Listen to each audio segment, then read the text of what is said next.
Hello दोस्तों, स्वागत है आप सभी का एक बार फिर से आपके अपने YouTube channel TS agri academy में। हम लाए हैं आप सभी के लिए जॉब का BSc एजी थर्ड सेमेस्टर का प्रीवियस ईयर का पेपर है, principle of integrated disease management new का उसका फुल सोल्यूशन दोस्तों, जो पिछली ईयर था 2021 में जो हुआ था। तो उसकी जो सीरीज़ है, बुकलेट सीरीज़ है, हमारे पास वो डी है। तो दोस्तों देखेंगे हम अपने क्वेश्चन नंबर फर्स्ट को कि क्या दिया गया है। दोस्तों तब तक आप लोग मेरे चैनल को लाइक शेयर सब्सक्राइब करना बिल्कुल भी ना भूलें। हमारा दोस्तों जो क्वेश्चन नंबर फर्स्ट दिया गया है कि आयरिस फाइमाइन किस वर्ष दर्ज की गई दोस्तों, तो किस वर्ष दर्ज की गई, वो 1845। ओके, 1845 ऑप्शन सी राइट होगा इसमें क्वेश्चन नंबर 1 का। इसके बाद चलेंगे क्वेश्चन नंबर नेक्स्ट यानी 2 पे। 2 में दिया गया है बंगाल महामारी का कारण था, क्या था दोस्तों, हेमेन्थोरियम अल्टरनेरिया, फाइटोपथोरा या पक्सिनिया। तो इसका जो करेक्ट आंसर है दोस्तों वो है ऑप्शन हमारा ए राइट होगा, हेलमेंथोरियम। ठीक है, चलते हैं क्वेश्चन नंबर नेक्स्ट में। नेक्स्ट में हमें दिया गया है क्वेश्चन नंबर थ्री जो है कि दोस्तों हमारा जो क्वेश्चन नंबर 3 है, 3 में हमें दिया गया है कि आलू का वार्ड रोग का उदाहरण है। जो आलू का वार्ड रोग का उदाहरण है दोस्तों क्या है, एंडेमिक रोग, पेंडेमिक रोग, एपिडेमिक रोग या स्पैरोडेमिक रोग। तो इसका करेक्ट आंसर होगा ऑप्शन नंबर हमारा ए राइट होगा, एंडेमिक रोग। ओके, क्वेश्चन नंबर 3 का ऑप्शन ए राइट होगा।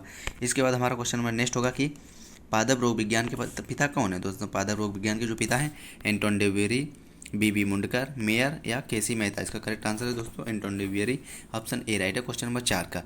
इसके बाद क्वेश्चन नंबर 5 देखें। 5 में हमें दिया गया है कि निम्नलिखित में से कौन सा रोग वायु जनित है दोस्तों। कौन सा रोग वायु जनित है, झोंका रोग, उकठा रोग, मोजेक रोग या गेरू रोग। तो इसका करेक्ट आंसर हो जाएगा दोस्तों गेरू रोग। गेरू रोग एक वायु रोग जनित है। इसके बाद चलेंगे क्वेश्चन नंबर नेक्स्ट यानी 6 पे। 6 में हमें दिया गया है कि निम्नलिखित में से कौन सी मृदा जनित बीमारी। मृदा जनित बीमारी दोस्तों कौन सी है, उकठा, गेरुई, झोंका या मोजेक। इसका करेक्ट आंसर हो जाएगा दोस्तों ऑप्शन ए उकठा। उकठा एक मृदा जनित बीमारी। ठीक दोस्तों, इसके बाद चलते हैं क्वेश्चन नंबर नेक्स्ट यानी 7 में। 7 में हमें दिया गया है कि लूज स्मस रोग का कारक है। लूज स्मस रोग जो है उसका क्या कारक है दोस्तों, वह बीज जनित, वह मृदा जनित, अंतः बीज जनित या अंतः मृदा जनित। 4 ऑप्शन है हमारे पास। यहाँ पर जो करेक्ट आंसर होगा दोस्तों वो होगा हमारा ऑप्शन नंबर सी, अंतः बीज जनित। अंतः बीज जनित ओके, इंटरनल सीड अंतः बीज जनित, ऑप्शन सी राइट होगा। इसके बाद चलते हैं क्वेश्चन नंबर नेक्स्ट यानी कि 8 में। 8 में हमें दिया गया कि सौर ऊर्जा बीज उपचार विधि को लूज स्मट को नियंत्रण करने के लिए सर्वप्रथम विकसित किया था। सर्वप्रथम किसने विकसित किया था दोस्तों, वो किया था किसने, वो होंगे जॉनसन ने, ऑप्शन ए राइट होगा, जॉनसन ने, ऑप्शन ए राइट होगा क्वेश्चन नंबर 8 का। इसके बाद चलते हैं क्वेश्चन नंबर नेक्स्ट में। नेक्स्ट में हमें दिया गया है कि क्वेश्चन नंबर 9 में है कि गर्म जल बीज उपचार विधि को विकसित किया। यानी गर्म जल जो बीज उपचार विधि है दोस्तों किसने विकसित किया, जेनसन ने, लूथरा ने, कंकल ने या प्रोवोस्ट ने। इसका करेक्ट आंसर हो जाएगा दोस्तों जेनसन ने, ऑप्शन ए राइट होगा क्वेश्चन नंबर 9 का। इसके चलते हैं क्वेश्चन नंबर 10 में। 10 में हमें दिया गया है कि उकठा रोग का प्रबंधन करने का उपयुक्त विधि है। उकठा रोग का प्रबंधन करने के लिए उपयुक्त विधि दोस्तों कौन सी है, वो है फसल चक्र। फसल चक्र ऑप्शन बी राइट हो जाएगा यहाँ पर, फसल चक्र। चलते हैं क्वेश्चन नंबर 11 में। 11 में दिया गया है कि किस नवीन क्षेत्र में पौधों के पदार्थ बीज को ले जाना पूर्णतः प्रतिबंध हो सके कहते हैं, क्या कहते हैं दोस्तों, उसे कहते हैं embargo. Embargo option B right होगा, इम्बार्गो। उसके चलेंगे क्वेश्चन नंबर 12 में। 12 में है कि क्वारंटाइन का मतलब होता है, क्वारंटाइन का मतलब क्या होता है दोस्तों, क्वारंटाइन का मतलब होता है 40 दिन। ओके, 40 दिन। ठीक है, ऑप्शन नंबर सी राइट होगा। इसके चलते हैं क्वेश्चन नंबर 13 में। 13 में दिया गया है कि डिस्ट्रिक्ट मिसप्रिंट है दोस्तों, देख नहीं रहा सही से, कि डिस्ट्रैक्टिव इंसेक्ट पेस्ट एक्ट कब लागू हुआ है। मतलब डिस्ट्रैक्टिव इंसेक्ट पेस्ट कब लागू हुआ है दोस्तों, वो लागू हुआ है हमारा ऑप्शन नंबर बी 1914 में। ठीक है, 1914 में लागू हुआ है, 1914 में डिस्ट्रैक्टिव इंसेक्ट पेस्ट मैनेजमेंट 1914 में। इसका क्वेश्चन नंबर हमारा नेक्स्ट होगा कि रोग मापन की विधियाँ हैं। रोग मापन की विधियाँ क्या हैं दोस्तों, रोग मापन की जो विधियाँ हैं, रोग वृद्धि घेरा, ऑप्शन हमारा एक राइट होगा कि ऑप्शन ए रोग वृद्धि घेरा। ओके, नेक्स्ट हमारा क्वेश्चन होगा कि पौधों के भाग या अनुपात जो रोगग्रस्त है कहलाते हैं, क्या कहलाते हैं दोस्तों? वो कहलाते हैं रोग तीव्रता। ऑप्शन नंबर बी राइट होगा क्वेश्चन नंबर 15 का।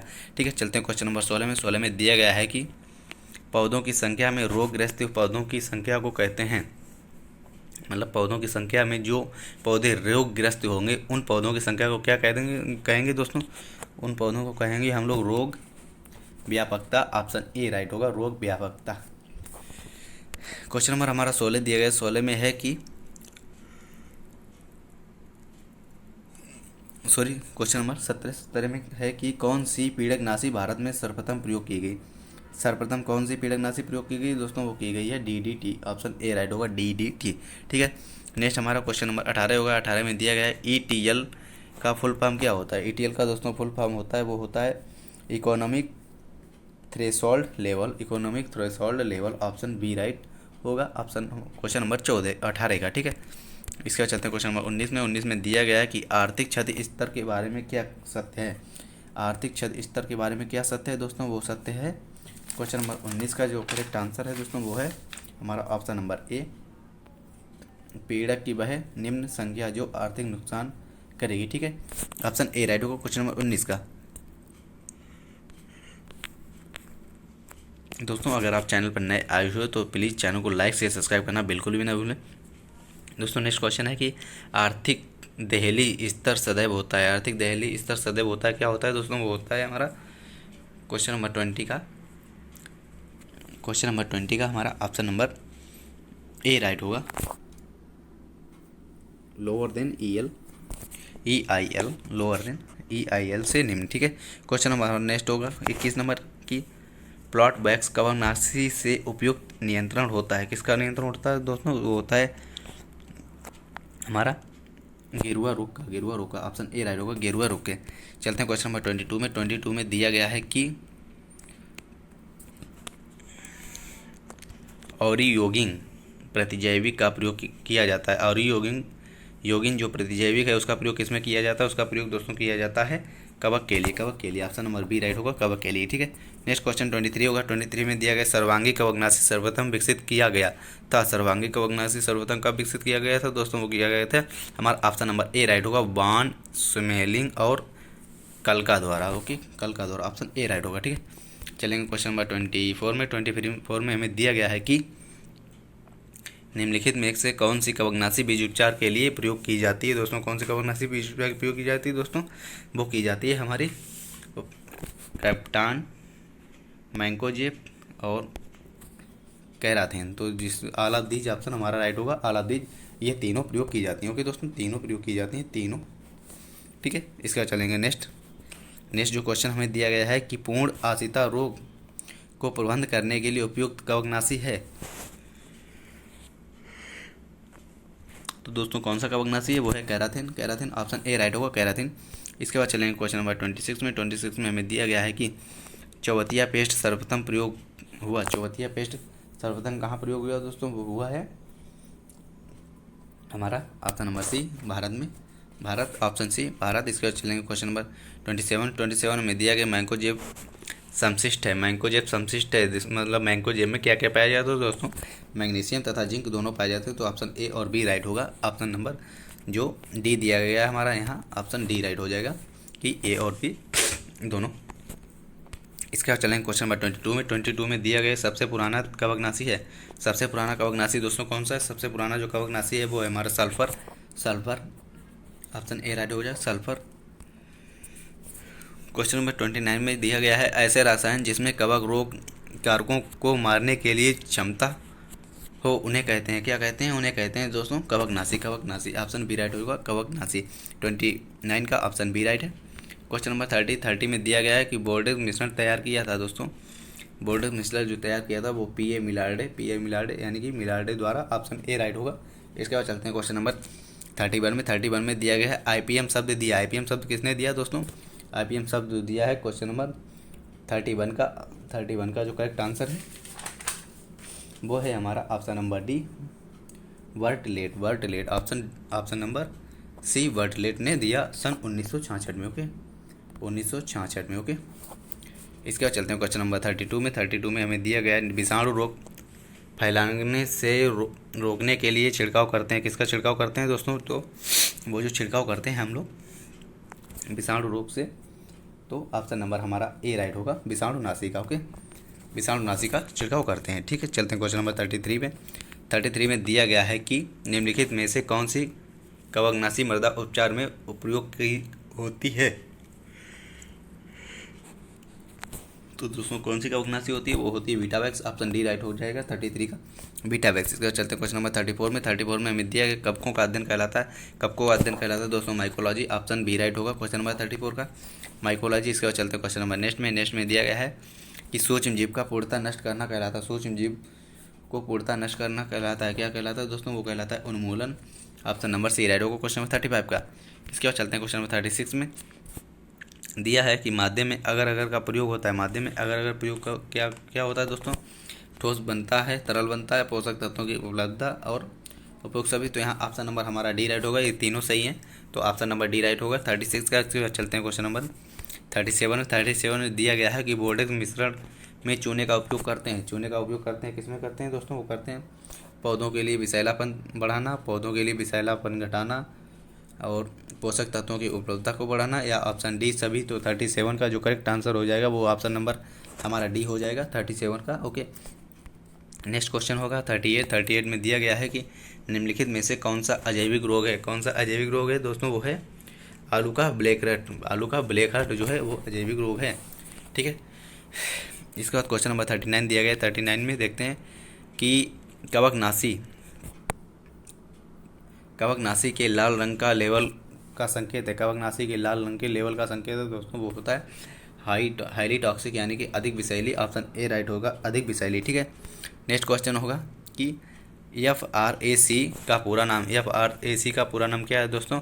Fungicide resistant action committee, fungicide resistance action committee. Option B right होगा क्वेश्चन नंबर 40 का। इसके बाद चलते हैं क्वेश्चन नंबर 41 में। 41 में दिया गया अच्छी कवकनाशी होती है। अच्छी कवकनाशी कौन सी होती है दोस्तों? अच्छी कवकनाशी जो होती है वो पौधों के लिए कम विषैली, कम सांद्रता एवं कम प्रभावशाली, लक्ष्य रोग कारक के लिए उपयोगी, ऑल ऑफ दीज। तो यहाँ ऑप्शन नंबर हमारा डी राइट होगा, ऑल ऑफ दीज। ठीक है, चलते हैं क्वेश्चन नंबर 42 में। 42 में दिया गया है कि रोग बीज की अंतक्रिया है। रोगों के बीज की अंतक्रिया क्या है दोस्तों? वो है पोषक, रोग कारक, पर्यावरण या सभी। यहाँ ऑप्शन डी राइट होगा, सभी। ठीक है, इसके बाद हमारा क्वेश्चन नंबर 43 होगा। 43 में दिया है रोग उत्पन्न करने वाले कारक को कहते हैं। रोग उत्पन्न करने वाले कारक को क्या कहते हैं दोस्तों? वो कहते हैं, ये तीनों ऑप्शन हमारे राइट हैं, पैथोटाइप, पैरासाइट और pathogen. Option number D right होगा, ये तीनों सही होंगे। इसके बाद चलते हैं क्वेश्चन नंबर 44 पे। 44 में दिया गया है डिसऑर्डर का मतलब होता है। डिसऑर्डर का मतलब क्या होता है दोस्तों? डिसऑर्डर का जो मतलब होता है वो हमारा होता है, क्वेश्चन नंबर 44 का करेक्ट आंसर है ऑप्शन नंबर सी, यानी पौधों पोषक तत्वों की कमी तथा पोषक तत्वों की अधिकता। तो ये डिसऑर्डर का मतलब हो गया ऑप्शन नंबर सी हमारा, ए और बी दोनों। ठीक है, इसके बाद क्वेश्चन नंबर 45 दिया है निम्नलिखित में से कौन सी प्रतिजैविकी है? कौन सी है दोस्तों?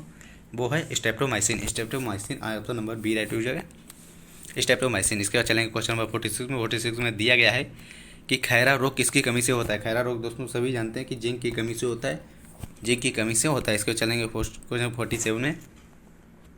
47 दिया गया है कि जीवाणुभोजी जीवाणु है दोस्तों। जीवाणुभोजी जो जीवाणु है वो कौन सा है? वो हमारा है डायलोवायरियो। ऑप्शन नंबर ए राइट हो जाएगा 47 का। क्वेश्चन नंबर 48 दिया गया है कि जीवाणुभोजी है। जीवाणुभोजी क्या है दोस्तों? जीवाणुभोजी जो है वो विषाणु है, विषाणु। ऑप्शन बी राइट होगा, विषाणु। ऑप्शन बी राइट होगा क्वेश्चन 48 का। इसके चलते हैं 49 में। 49 में दिया गया है कि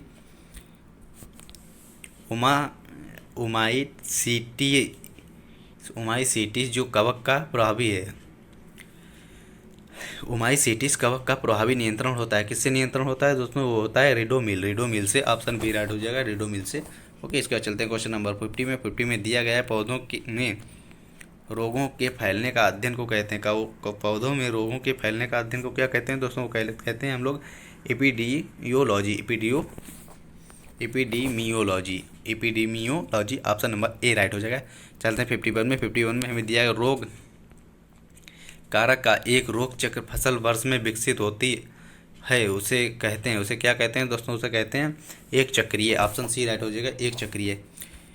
इसके बाद चलेंगे क्वेश्चन नंबर 52 में। 52 में दिया गया है कि जब रोग कारक अपना जीवन चक्र एक ही पौधे पर पूर्ण कर लेता है तो कहते हैं, यानी जब रोग कारक अपना जीवन चक्र केवल एक पौधे में पूरा कर ले तो उसे कहते हैं, क्या कहते हैं दोस्तों, उसे कहते हैं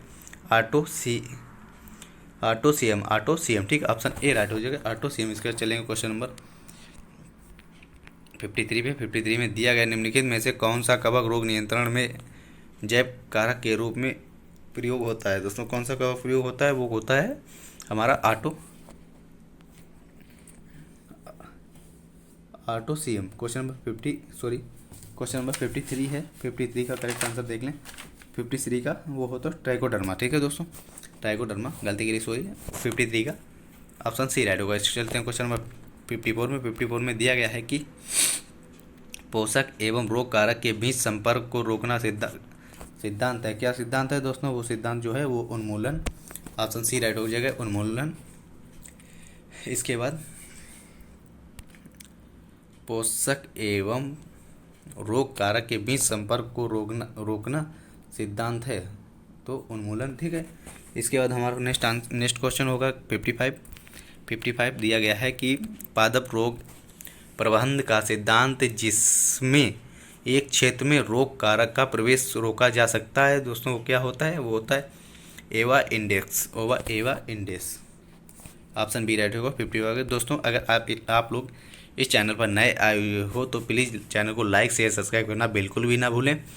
नेक्स्ट हमारा 56 होगा कि असामयिक अंतराल एवं किसी संबंधित जगह के कुछ स्थानों पर रोग का होना कहलाता है। क्या रोग का होना कहलाता है दोस्तों, कहलाता है स्पैरिडिक रोग। स्पैरिडिक ऑप्शन सी राइट होगा, स्पैरिडिक। इसके बाद चलते हैं क्वेश्चन नंबर 57 में दिया गया है कि लूज स्मट के नियंत्रण के लिए कौन सी बहुत उपयुक्त कवकनाशी है। दोस्तों कौन सी उपयुक्त कवकनाशी है लूज स्मट के नियंत्रण के लिए दोस्तों, वो होती है हमारी विटावैक्स। ऑप्शन डी राइट हो जाएगा, विटावैक्स। ओके, विटावैक्स। इसके बाद हमारा क्वेश्चन नंबर 58 है। 58 में दिया गया है कि एक निश्चित क्षेत्र में रोगों को कहते हैं, एक निश्चित क्षेत्र में जो रोग होते हैं उसे कहते हैं दोस्तों एंडेमिक। ऑप्शन ए राइट होगा, एंडेमिक। इसके बाद चलेंगे क्वेश्चन नंबर 59 में। 59 में दिया गया है कि एक जीव जो आर्थिक नुकसान करता है कहलाता है। क्या कहलाता है दोस्तों, जो आर्थिक नुकसान करता है वो कहलाता है हमारा 59 का करेक्ट आंसर हो जाएगा वो पीड़क। Okay, option A पीड़क। ठीक है। इसके बाद क्वेश्चन नंबर 60 होगा और लास्ट क्वेश्चन हमारा रहेगा निम्नलिखित में से कौन सा पीड़क है। पीड़क कौन सा है दोस्तों, कीट, कवक और जीवाणु, ये सभी जो हैं ये हैं सभी पीड़क। ओके, ये सारे के सारे पीड़क हैं। ऑप्शन डी राइट होगा। तो दोस्तों आप सभी से मेरा सभी ने अनुरोध है कि इस चैनल को लाइक से सब्सक्राइब करना बिल्कुल भी ना भूलें और हम लोग मिलेंगे अपने एक नेक्स्ट वीडियो में। तब तक के लिए थैंक्स फॉर वॉचिंग और हमें दीजिए इजाज़त, हम भी। ठीक है गाइस।